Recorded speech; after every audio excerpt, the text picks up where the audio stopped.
그 한마디가 불씨처럼 번졌다. 무모한 거 아니야? 상대가 누구인지 알고 댓글 난리 날 텐데. 그 모든 말이 그녀를 향해 날아왔지만 김태현은 한 번도 고개를 돌리지 않았다. 마치 이미 오래전 자신을 겨누는 시선들에 익숙해진 사람처럼.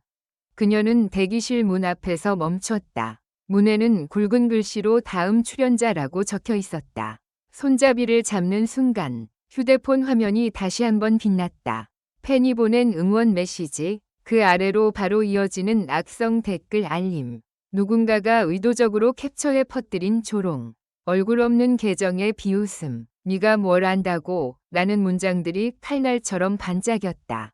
그때 김태현이 아주 조용히 웃었다. 웃음이라기보단 숨을 고르는 표정이었다. 그리고 그녀는 휴대폰을 꺼버렸다. 전원을 끄는 그 짧은 동작이 어떤 선언처럼 보였다. 오늘은 제가 말할게요. 대기실 안에는 몇 명의 스태프와 심사위원 보좌진이 있었다. 평소 같으면 분장과 음향 체크로 분주해야 했지만 그날은 모두가 이상하게 그녀의 입만 바라보고 있었다. 마치 폭풍이 오기 직전의 바다처럼. 김태현은 거울 앞에 앉지 않았다. 대신 한가운데 놓인 의자에 앉았다. 그리고 너무 담담한 목소리로 말을 꺼냈다. 저 편견이 제일 무서웠어요. 그 말에 누군가 숨을 삼켰다. 편견이라는 단어는 흔했다. 하지만 김태현이 말하는 편견은 방송용 미사여구가 아니었다. 그녀의 눈에는 그 단어가 실제로 발자국을 남기고 있었다. 어느 날은 무대 위에서, 어느 날은 연습실에서, 어느 날은 댓글창에서.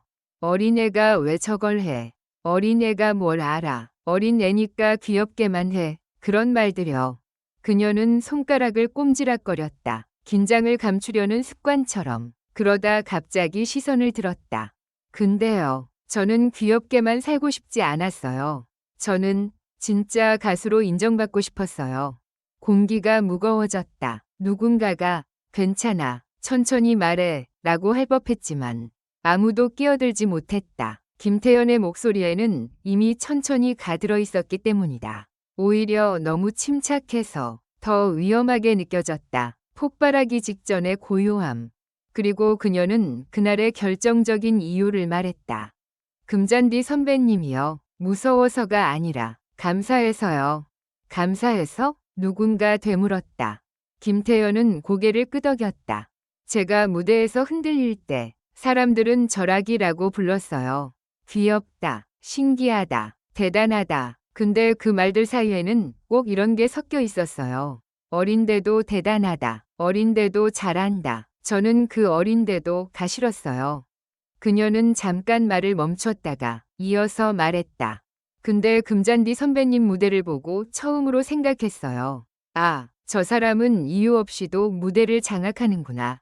그래서 저도 그런 사람이 되고 싶었어요. 그래서 경쟁을 선택했어요. 도망치지 않으려고요.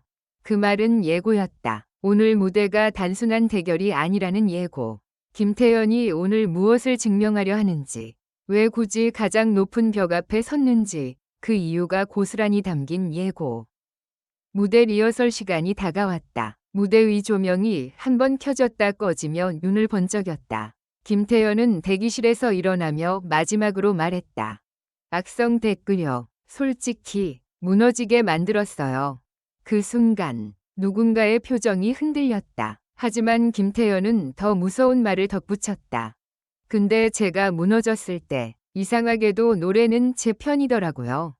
그녀는 가방에서 얇은 노트를 꺼냈다. 낡은 종이, 연필 자국, 지워진 흔적. 누군가 놀란 듯 물었다. 그게 뭐야?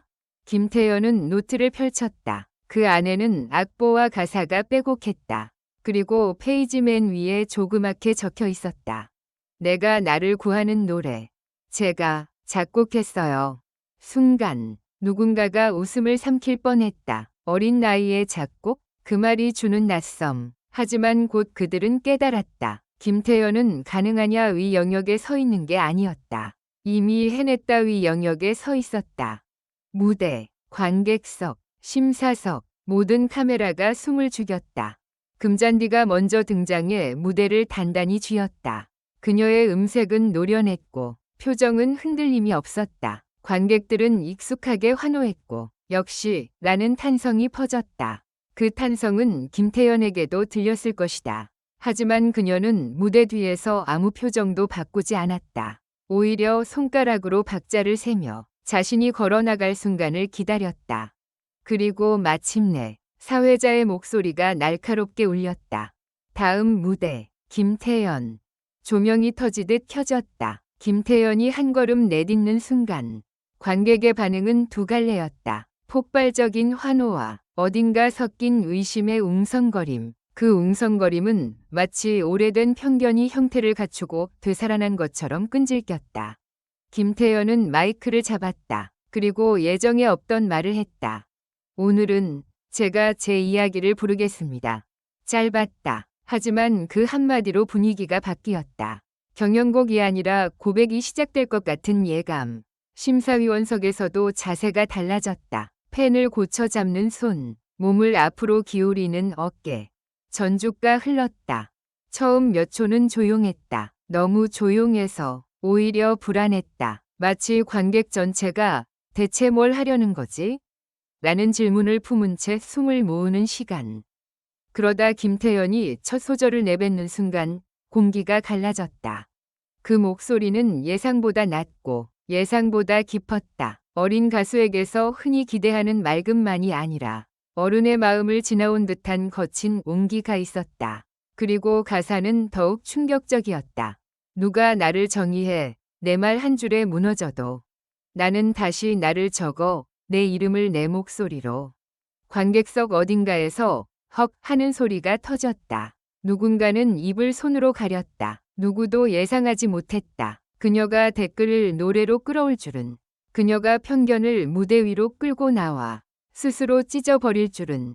두 번째 후렴에서 음악은 갑자기 멈췄다. 반주가 꺼진 듯한 정적. 그 정적 위에 김태연의 생목소리가 떠올랐다. 흔들리지 않았다. 오히려 그 순간 그녀의 목소리는 더 선명해졌다. 나는 아기가 아니야. 나는 귀여움으로 숨지 않아. 나를 무너뜨린 말들 위에 내가 나를 세울 거야.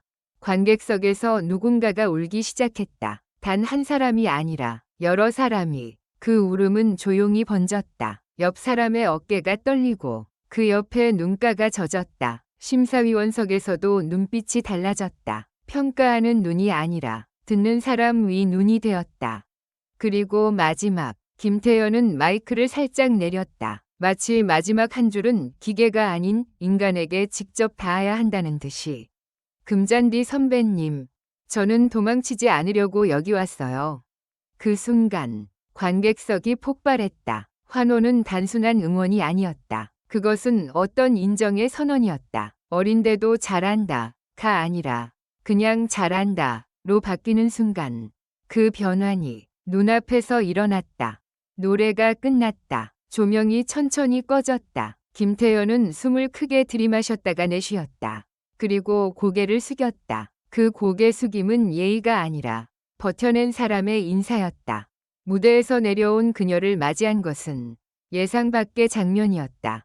금잔디가 먼저 다가와 두 손으로 김태연의 손을 잡았다. 말은 짧았다.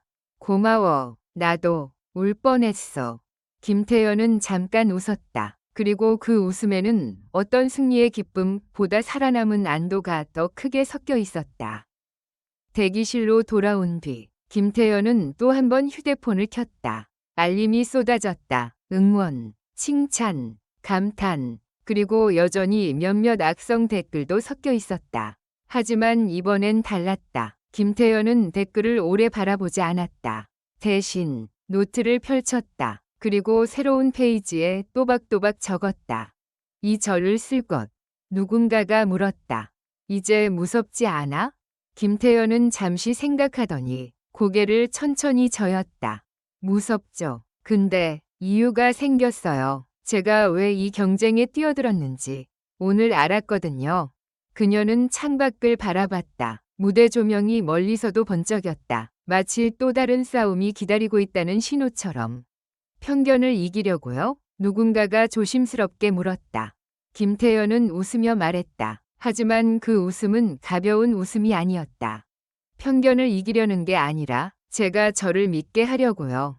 그 말이 끝나자 대기실 안은 다시 조용해졌다. 하지만 이번에는 아까의 정적과 달랐다. 두려움의 정적이 아니라 감탄의 정적. 누구도 쉽게 말을 잇지 못했다. 왜냐하면 방금 한 사람의 인생이 무대 위에서 방향을 바꾼 순간을 봤기 때문이다. 그날 밤 사람들은 김태연의 무대를 두고 이렇게 말했다. 노래를 잘한 게 아니다. 자기를 노래로 만들었다. 그리고 그 말은 곧 김태연을 향한 오래된 어린데도라는 꼬리표를 조용히 떼어냈다. 이제 그녀는 더 이상 누구의 기준에 기대어 서 있는 존재가 아니었다. 그녀는 스스로 기준이 되기 시작했다. 다음 무대가 언제일지는 중요하지 않았다. 이미 한 번 김태연은 자신의 이유를 밝혔고 자신의 목소리로 자신을 증명했다. 그리고 그 증명은 그날 그곳에 있던 모든 사람들의 마음을 흔들어 놓기에 충분했다.